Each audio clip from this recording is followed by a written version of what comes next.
Bonjour Catherine. Bonjour Stéphanie. Bon, Catherine, on est ensemble ce matin pour t'accueillir et partager autour de ta posture et ton parcours professionnel dans le cadre de notre chaîne Un temps de réflexe, chaîne dédiée aux professionnels du secteur socio-éducatif et de l'accompagnement. Comment vas-tu Catherine? Ça va et toi? Super, donc Bon, on va prendre un petit temps ensemble pour que tu oui, puisses un peu te présenter. bien sûr. Donc je me présente, je m'appelle Catherine Méhu, je suis formatrice pour adultes.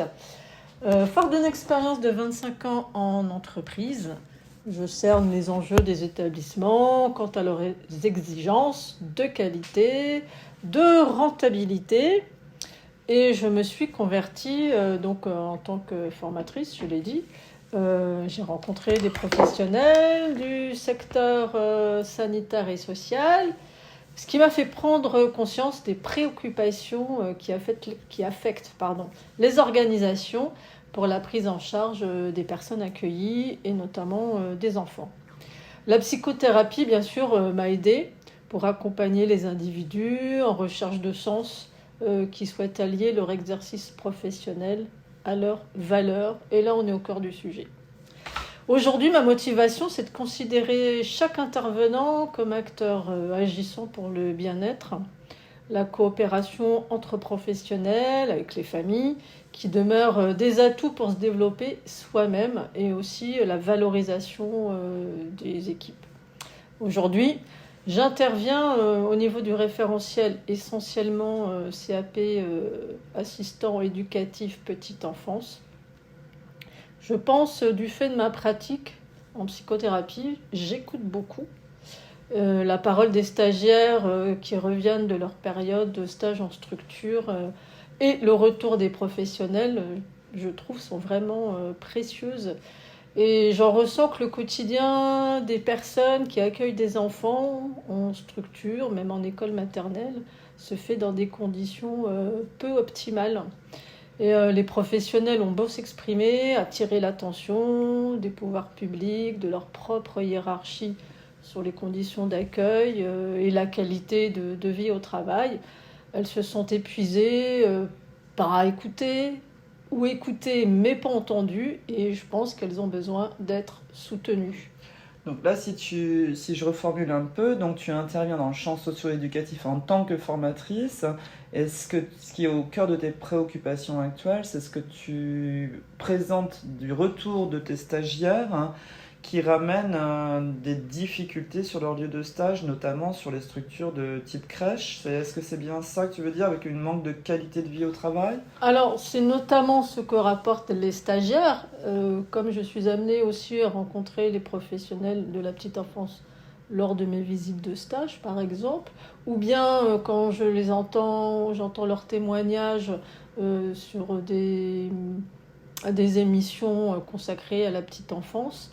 Je peux constater, effectivement, comme tu le dis, ce manque de valorisation, les conditions de vie au travail qui sont compliquées. Et ça fait combien de temps, Catherine, que tu exerces? Est-ce que tu as vu une évolution du secteur, puisqu'on sait quand même que le champ de notre enfance c'est plutôt un secteur en tension, mais toi, si tu as un regard et une prise de recul là, en termes de temporalité, est-ce qu'on peut se dire qu'il y a vraiment un changement? Est-ce qu'on va vers le mieux ou au contraire on va plutôt vers le bas? C'est parce que tu as l'air de dire que ça devient compliqué de s'investir dans ce champ. Oui. Eh bien, c'est vrai qu'on demande de plus en plus de personnes pour encadrer les enfants. Ce que je constate en discutant avec les directrices adjointes, j'ai l'impression que ça va de mal en pis et que, en fait, c'est ça, c'est l'épuisement, la lassitude du fait de ne pas être entendues. C'est-à-dire qu'elles alertent, mais elles ont l'impression de prêcher dans le désert, et ça crée un problème au niveau de sens, même par rapport à leurs pratiques et par rapport à leurs valeurs qui sont plus toujours finalement en symbiose finalement. Et c'est ce qu'elles déplorent. Et du coup, ce qui aussi moi m'interpelle et m'alerte, c'est je me dis qu'en fait tu es un peu en seconde ligne, puisque tu n'es pas sur le terrain des crèches en mode de pratique en termes de métier, en cœur de métier, mais en seconde ligne en tant que formatrice, préparatrice de futurs professionnels du secteur de la petite enfance, mais que tu arrives déjà à observer, à voir l'impact qui se joue, en tout cas les enjeux actuels sur le terrain, avec a priori un manque d'effectifs assez important et voilà, des vrais enjeux aussi sur le niveau de qualification. Je pense qu'il y a aussi cet abaissement qui a eu lieu il y a 2 ans sur le niveau de qualification pour la gestion et la direction des structures, me semble.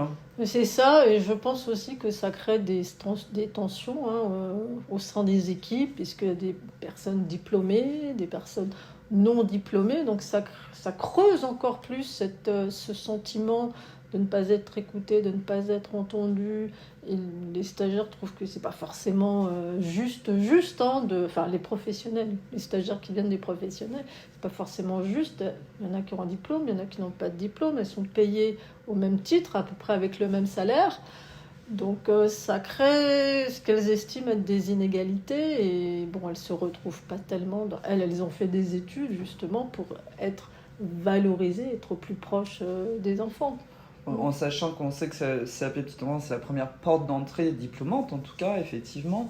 Mais je pense aussi à quelque chose, c'est-à-dire que quand on travaille, qu'on accompagne effectivement des futurs professionnels en CAP qui vont aller sur le terrain, essayer de chercher des modèles, et quand il y a aussi des équipes épuisées qui puissent elles non plus ne peuvent pas se retrouver, j'imagine qu'en termes de modèles identificatoires, ça ne doit pas être non plus une évidence. Qu'est-ce qu'on pourrait proposer du coup à ces futurs stagiaires à ces stagiaires que l'on accompagne en CAP Petite Enfance pour arriver à redonner un peu du sens à leur pratique, à ce secteur qui à la fois est très prisé et en même temps berne actuellement parce que manque de moyens. Qu'est-ce qu'on pourrait faire à ton avis, Catherine ? Moi, ce que j'ai fait au tout début, ce à quoi j'ai cru, c'est que justement j'ai essayé de croiser toute la partie théorie, la partie psychothérapie, développement de l'enfant, avec les retours des directrices, justement, pour travailler sur la posture des professionnels, qu'elle soit juste, qu'elle soit en accord avec elle-même. Donc c'est vrai qu'en début de formation et après tout au long, évidemment, on leur demande de toujours avoir cette réflexion et cette réflexion sur qu'est-ce que moi j'attends du secteur professionnel de la petite enfance, qu'est-ce que moi je peux apporter aux enfants, parce que l'accompagnement c'est pas juste de la théorie, il y a une posture et c'est le fait de beaucoup compter sur la réflexivité. Oui, c'est ça, le mot que j'attendais et que j'entends, c'est-à-dire que toi tu introduis déjà cette dimension auprès de tes stagiaires pour introduire une idée, d'être un peu acteur aussi de son propre parcours et pas attendre qu'on nous prenne en charge ou que les choses changent en venant du haut. C'est-à-dire que tu pars du principe qu'on peut être un peu acteur aussi de son propre engagement et pratique professionnelle.